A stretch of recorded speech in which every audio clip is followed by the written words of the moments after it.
جتنے بھی میں نے آپ کے سامنے نام گنے ہیں وہ سب جیلوں میں گئے، سختیاں جھیلی، اپنوں سے دور رہے۔ نواز شریف صاحب اپنی بیمار بیوی کو بستر مرگ پر چھوڑ کر واپس پاکستان آئے اور وہ اللہ تعالیٰ کو پیاری ہو گئی۔ آخری وقت میں تو ہر ایک خاوند کی خواہش ہوتی ہے کہ میں اپنی بیگم کے پاس ہوں۔ میری تائی جان کو یاد کرتے کرتے اس دنیا سے چلی گئی، اللہ کو پیاری ہو گیا، اللہ تعالیٰ کو کروٹ کروٹ جنت الفردوس جگہ تھا۔ ایک بیٹی جیل میں اپنی ماں کی تیمارداری کرنے سے محروم رہی، آخری دنوں میں شاید ماں کا چہرہ دیکھنا چاہتی تھی، وہ ماں سے بات کرنا چاہتی تھی، کوئی اپنے آخری نصیحت کرنا چاہتی تھی، وہ بیٹی اس سے محروم رہی مریم بہن۔ تو یہ بڑے تکلیف دہ لمحات ہیں۔ آپ سب بچوں والے ہیں، ہم سب پاکستانی ہیں۔ میری سیاسی دانش میں آج پاکستان اور میرے پاکستانی بھائی بہنیں مشکل ترین وقت سے گزر رہے۔ آج میں روز اپنے اوپر کچھ وقت کی تاہی کرتا ہوں کہ کسی کی ماں بیمار ہے، اس کو ماں کو دوائی دینے کے لیے پیسے نہیں، ماں جب گھر سے کراتی ہے تو اس کا کلیجہ پھٹتا ہے، لیکن اس کی بے بسی کا عالم ہے کہ وہ اپنے بھوکے بچوں کا پیٹ پالے، بجلی کے بل ادا کرے، اپنا کرایہ ادا کرے، اپنے گھر کی چیزیں بیچ کر لوگوں کے قرض اٹھائے جو اس نے لیے ہیں اپنے بچوں کا پیٹ پالنے کے لیے۔ آج 75 تاریخ میں پاکستانی قوم مشکل ترین وقت سے گزر رہی۔ اس جذبے سے ہمیں 21 اکتوبر کو جو ہمارے قائد محمد نواز شریف کی آمد کا دن ہے، ہمیں اس کو اس لحاظ سے یادگار بنانا چاہیے کہ جب بھی اس قائد کو موقع ملا ملک میں ترقی ہوئی۔ اس کی مثال آپ کے سامنے ہے کہ 1990 کی دہائی میں جب ساؤتھ ایسٹ ایشیا میں دور دور تک موٹر ویز کے کانسیپٹ نہیں تھے، اس شخص نے جو ہے وہ موٹر وے بنائی، اور اس وقت کا جو صدر صاحب تھے انہوں نے اس کی مخالفت کی۔ لیکن آج آپ جانتے ہیں کہ کروڑوں لوگ اپنا جو ہے اس موٹر وے کا سفر کرتے ہیں، آرام سے سفر ہے۔ ہندوستان سے جو مہمان آتے ہیں کہتے ہیں کہ ہمارے ہندوستان میں اس کا کانسیپٹ نہیں ہے۔ اور مشرف دور میں جب یہ ڈپلائمنٹ ہوئی ہندوستان نے اور یہاں پر اپنا جو ہمارے تعلقات میں کشیدگی آ گئی تو وہاں پر F-16 جو ہے وہاں پر وہ لینڈ کیا کرتے تھے۔ اور جب یہ ہندوستان اور پاکستان کے حالات کشیدہ ہو گئے تو کون سی ایسی بات تھی جس نے انہوں نے اپنے سرحدوں پر فوجیں تعینات کر دی، لیکن ان میں ہمت نہیں تھی کہ وہ پاکستان کے اندر داخل ہونے کی جرات کر سکتے۔ تو آج $1 ارب کے لیے ہمیں بھیک مانگنی پڑتی ہے۔ اس وقت بھی قائد نواز شریف کو $5 ارب کی آفر ہوئی کہ آپ ہندوستان کے مقابلے میں ایٹمی دھماکے نہ کریں۔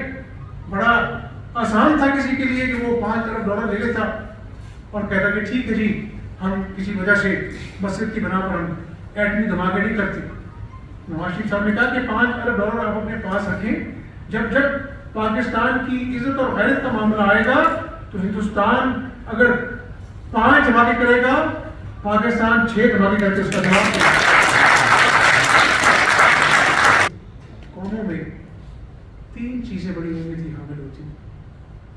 نمبر 1 قومی سلامتی، اور اللہ تعالیٰ نے میرے قائد کو یہ فرض سونپا اور یہ ذمہ داری دی کہ وہ اللہ تعالیٰ نے نواز شریف کی وساطت سے ملک کو ایٹمی قوت بنایا۔ جب معیشت آج کل یہ کنونشنل وار کی دور نہیں ہے، معیشت جہاں پر اسٹرانگ ہے وہی ملک جو ہے وہ آگے ہے، وہی ملک جو ہے وہ اپنا انٹرنیشنل کمیونٹی میں اس کی اہمیت ہے، اسی کو لوگ سنتے ہیں، اسی کو لوگ اپنا جو ترجیح دیتے ہیں، اسی کی بات سنائی دیتی ہے۔ اور یہ جو 16 مہینے کی حکومت رہی، اس میں تاریخ کان جب لکھیں گے تو یہ لکھیں گے ضرور کہ ہم نے بے تحاشا اپنا جو سیاسی اپنا ہمارا ایک ساتھ تھی اس کو داؤ پہ لگا کے ہم نے مشکل فیصلے کر کے اس ملک کو ڈیفالٹ سے بچایا. شاید آج یہی 300 کا جو پیٹرول ہے یہ 3000 کا ہوتا, یہ ڈالر پتہ نہیں کتنے ہزاروں میں آج مل رہا ہوتا. یہ انشاءاللہ تعالیٰ وقت ثابت کرے گا کہ صرف ملک کے لیے اپنے پولیٹیکل کیپٹل کو ہم نے جو ہے وہ سارے کیپٹل کو جو ہے اس کو داؤ پہ لگایا, لیکن ریاست بچ گئی تو اللہ سیاست میں بچا دے گا. ہم نے ایک نئی صبح کا آغاز کرنا ہے.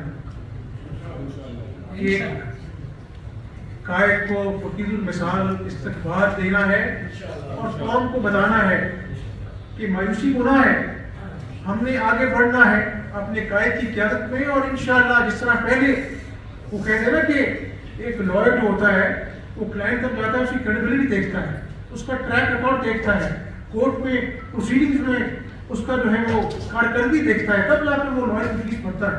تو یہ ایسی قیادت ہے, ایسا قائد ہے جس کا ایک ٹریک ریکارڈ ہے, جس کی کریڈیبلٹی ہے, معاشی لحاظ سے, انتظامی لحاظ سے, پاکستان کی سلامتی کے لحاظ سے, اور ایک مخلص آدمی ہے. انشاءاللہ اس کی قیادت میں ہم پاکستانی قوم کو بتائیں گے کہ پاکستانی قوم 21 اکتوبر کو اپنے قائد کا استقبال ہی نہیں کرے گی بلکہ اس صبح کا استقبال کرے گی جہاں سے پاکستان کی ترقی کا سفر انشاءاللہ تعالیٰ شروع ہوگا. حکمران بننا, چیف منسٹر بننا, اپوزیشن لیڈر بننا, MNA بننا, MP بننا کوئی کمال نہیں ہے. لوگ آتے ہیں چلے جاتے ہیں, کوئی یاد نہیں کرتا. تو اللہ تعالیٰ سے یہی دعا ہے کہ اللہ تعالیٰ آپ کو ایسا حکمران بنائے کہ آپ کچھ ایسا کر جائیں کہ لوگ یاد کریں نہ کریں, قیامت والے دن اللہ تعالیٰ آپ کو یاد رکھے. حکومت جاؤ جلال کا کام نہیں ہے, یہ پروٹوکول کا کام نہیں ہے, تو احساس کا نام ہے. احساس سے رشتے بنتے ہیں, احساس سے معاشرے بنتے ہیں, احساس سے قومیں بنتی ہیں, احساس سے کامیاب ملک بنتے ہیں. تو میں آپ کو بڑی تفصیل سے میں نے آپ سے ساری باتیں سنا دی ہیں.